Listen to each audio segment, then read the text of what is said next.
አሰላሙ አለይኩም ወራህመቱላሂ ወበረካቱሁ ውድና የተከበራችሁ ተመልካቾቼ እንዴት ናችሁ? ሰላም ናችሁ ወይ? ዛሬ እንግዲህ ወደ ወርቅ ቤት ጎራ እላለሁኝ። ጥያቄም ካላችሁ ጠይቆ ጠይቅላችኋለሁ። የምትፈልጉት የወርቅ አይነት ብያችሁ ነበረ። የመደም ቅመሞችዬ ላይክ እና ሰብስክራይብ እያደረጋችሁ የዛሬው የወርቅ ዋጋ እንግዲህ ሰሞኑን ያው በተለያዩ አረብ ሀገራት ወርቅ በጣም ቅናሽ አድርጓል እየተባለ ነበረ። ዛሬም እንግዲህ እኔ ያው አልሐምዱሊላህ ስራ ቦታ አጎን ስለሆነ የሁለት ደቂቃ የሶስት ደቂቃ መንገድ ናትና ሄጄ ደረስ ብዬ ተመልሻለሁ ማለት ነው። እንደምታዋት እኔም ስመኘት የነበረችውን ወርቅ ገዝቻለሁ። የምር እኛ የአረብ ሀገር ሴቶች ብዙ ጊዜ የሆነ ነገር እየፈለግን ያኔ ፍላጎታችንን አናሟላም እና እኔ ደግሞ የሆነ ነገር ከፈለግኩኝ እሞታታለሁ እንጂ ያንን ነገር ከማድረግ ወደ ኋላ አልልም አበዳን ማለት ነው። እኔ ለምን እንደሆነ እንጃ ቀልቤ ይወሰወሳል ማለት ነው። እና ያው ያለውል በግዴ ይችን ወርቅ በቃ ካልገዛሁ ብዬ ነበር ይኸው ህልሜን አሳካሁት ማለት ነው። አልሐምዱሊላህ እና ቤተሰብ ዛሬ እንግዲህ የወርቅ ዋጋ ሳኡዲ ላይ መደበኛ የወርቅ ዋጋ 21 ካራንት የባህሬን ወርቅ መደበኛ የወርቅ ዋጋ በ440 ሪያል ነው ያለ ደሪባና ያለ መስነአ ያለ መሀል። እዚህ ጋር እንግዲህ 440 ሪያል የወርቅ ዋጋ ሆኖ ሳለ ደሪባ የሚባል አለ፣ መስነእያ የሚባል አለ፣ የመሀል የሚባል ነገር አለ። እነዚህ ነገሮች ሲደማመሩ በነገራችን ላይ ስሙን ወርቅ ቀነሰ እንጂ ኦቨር እዛ ላይ ነው የሚወጣው። ያው ግን ቢሆንም ከስከዛሬው በጣም ቅናሽ አለ። በነገራችን ላይ ከስከዛሬው ቀንሷል። እስከዛሬ ግራም የወርቁ ዋጋ ብቻ እስከ 282 ማለት ይቅርታ እንኳን 480 490 እስከ 500 ሪያል ነበር ያለ መስነእያ ያለ ደሪባ ያለ ምናምን የወርቁ ዋጋ ብቻ። እነዚህ ነገሮች ደግሞ ሲደማመሩ ከ600 ሪያል በላይ ነበሩ። ቢሆንም ግን አሁን ላይ በጣም ቅናሽ አድርጓል። አላኩልሃል ለመሸጥ ግን ያው ኪሳራ በሉት እና በጣም ቅናሽ ነው ለመሸጥ። አላኩልሃል የወርቅ ዋጋ እንግዲህ እንደምታዩት እኔም እዚህ ጋር በጣም ደንበኞች ናቸው። ግን ተከራክሬ ስንት ደቂቃ እንደተከራከርኩ ልነግራችሁ አልችልም።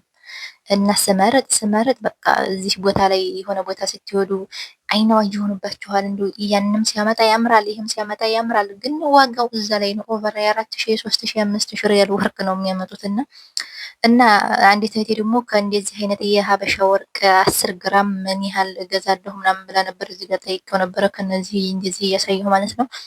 ያኔ እንደ ዲዛይኑ ይለያያል።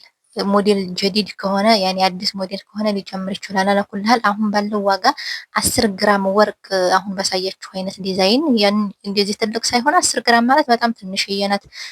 ገመዷም ቀጭን ትሆናለች። የጆሮዋም የአንገቷም በጣም ትናንሽዬ ነው የሚሆኑት። አላኩልሃል እስከ 6000 እስከ 5000 ምናምን እስከዛ ድረስ በአሁኑ ዋጋ ይገኛል ማለት ነው። የኢትዮጵያ እንደዚህ የሀበሻ ወርቅ በአሁኑ ዋጋ አላኩልሃል እንደዛ ነው ያለኝ። ግን ሊጨምር ይችላል። አሁን ባለው ዋጋ ነው። ዋጋ ደግሞ ከጨመረ እዛም በላይ ኦቨር ሊወጣ ይችላል። እስከ 7000 እስከ 8000 ሊሄድ ይችላል 10 ግራም ወርቅ ለመግዛት ማለት ነው። እና የአንድ ግራም የወርቅ ዋጋ እንግዲህ የዛሬው እስከ ደሪባና እስከ መስነእያ የኡኒ ከፋቶራ ውጭ ነው የገዛሁት። ከፋቶራ ካጻፋችሁ ደግሞ ኦቨር ይሆናል ማለት ነው። አላኩልሃል አንድ ግራም ምን እንደምታዋት የጆሮ ጌጥ ናት የገዛሁት። እዚህ ጋር ያሰላም እንዴት እንደሚያማምሩ ነው የምላችሁ። ወላሂ በጣም ነው ደስ የሚሉት።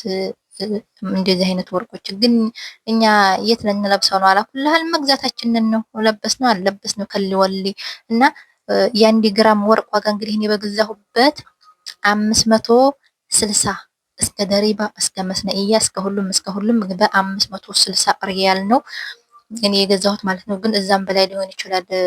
አንዳንድ ቦታ ላይ እጥፍ እዛም በላይ ሊሆን ይችላል። ግን በጣም ተከራክሬ ደንበኞችም ስለሆኑ ያለ ፋቶራም ነው 2500 ነበር የወጣው። ይሄ ግራሙ የምታዩት የጆሮ ጌጧ ግራማ 3.9 ማለት ነው። 3 ግራም 9 4 ግራም ሊሆን አንድ ሚሊ ነው አንድ ምናምን ይቀረዋል።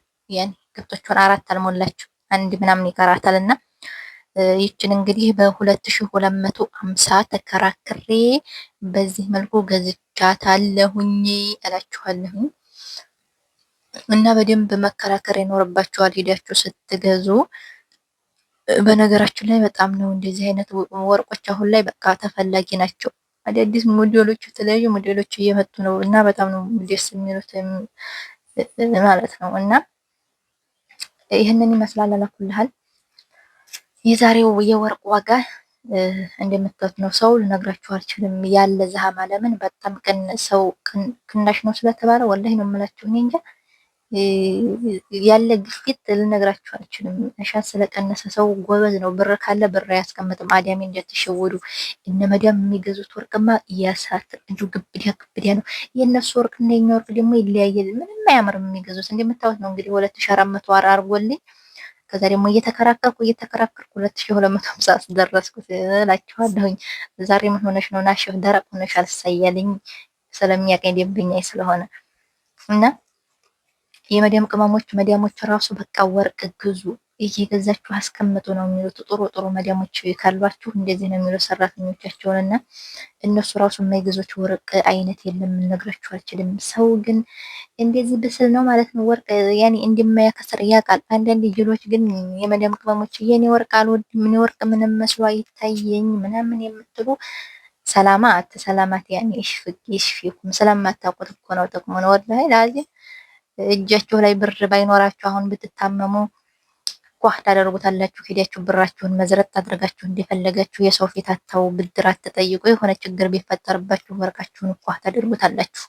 አገር ብትገቡ አገር ቢመራችሁ አንዲት 10 ግራም ወርቅ ቢኖራችሁ ማለት ነው እጃችሁ ያላችሁን ብር ጭር ያኔ ጸጥ ሲልባችሁ ወርቅ ካላችሁ ወርቅ ቤት ሄዳችሁ በተለይ የባህሬን ወርቅ ኢትዮጵያ ላይ በቃ ሰው በግፊት ነው ብለዋል የሚፈለገው። በቃ በሱ ሰው ተጣልቶ ነው የሚገዛችሁ። ለምን የባህሬን ወርቅ በጣም አስፈላጊ ነው ኢትዮጵያ ውስጥ እና በውድ ዋጋ አንድ 10 ግራም እና 20 ግራም 10 ምናምን ግራም ወርቅ እንደምንም ብላችሁ 2 ግራም 3 ግራም እያደረጋችሁ በቃ በአመት 2 ግራም ብትገዙ ራሱ ሳውዲ አረቢያ ያላችሁ ሰዎች የትኛውም አረብ ሀገር እንደዚህ ብትታሽታሽ በአመት 2 ግራም ወርቅ ብትገዙ ለእናንተ ምን ያህል እንደሚጠቅማችሁ በችግራችሁ ጊዜ እንትን ትሉታላችሁ። ቤት ቢኖራችሁ ቦታ ቢኖራችሁ ምን ነገር ቢኖራችሁ እንደ ወርቅ እንትን የሚልም አሁን አንድ ሰው ተቸግሮ ቦታና ቤት ለመሸጥ 2 አመት 3 አመት ነው መከራውን የሚያዩ እየተቸገረ ማለት ነው።